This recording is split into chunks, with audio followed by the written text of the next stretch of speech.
The story of the Lotus Eaters is a more radical version of the story of Odysseus on the island of Calypso.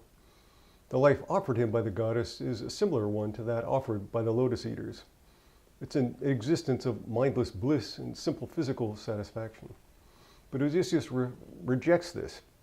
The point is that without any challenges or difficulties, such a life would quickly become meaningless.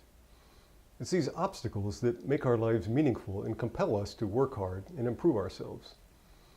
The German philosopher Immanuel Kant argues that without the hindrances provided by nature, quote, man would live as an Arcadian shepherd in perfect concord, contentment, and mutual love, and all talents would lie eternally dormant in their seed.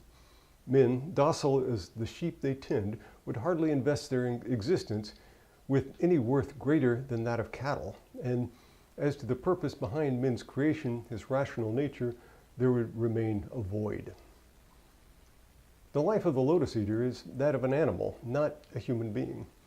We've likewise seen in the story of the Garden of Eden in Genesis, where the first humans were obliged to leave the paradise where everything was provided for them and set out on a life where they have to make a living for themselves. Life in the garden is not for fully developed human beings.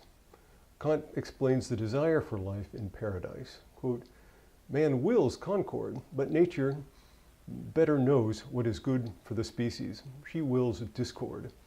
He wills to live comfortably and pleasantly, but nature wills that he should be plunged from laziness and inactive comfort into work and hardship, so that he will in turn seek by his own cleverness to pull himself up from them. End quote. Odysseus refuses the life of mere bovine existence. He repeatedly feels compelled to get back in his ship and resume his travels, fully aware of the perils that he's facing. This is the aspect of Odysseus' character that the poet Tennyson focuses on in his famous poem.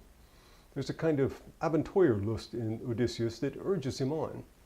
Although it's a controversial claim, one might argue that this is a part of the Western spirit which is never entirely satisfied. There's always a hunger to learn something new or discover something unknown. Although it's praiseworthy for the Greeks, this seems to be precisely the instinct that is chastised in the Tower of Babel story.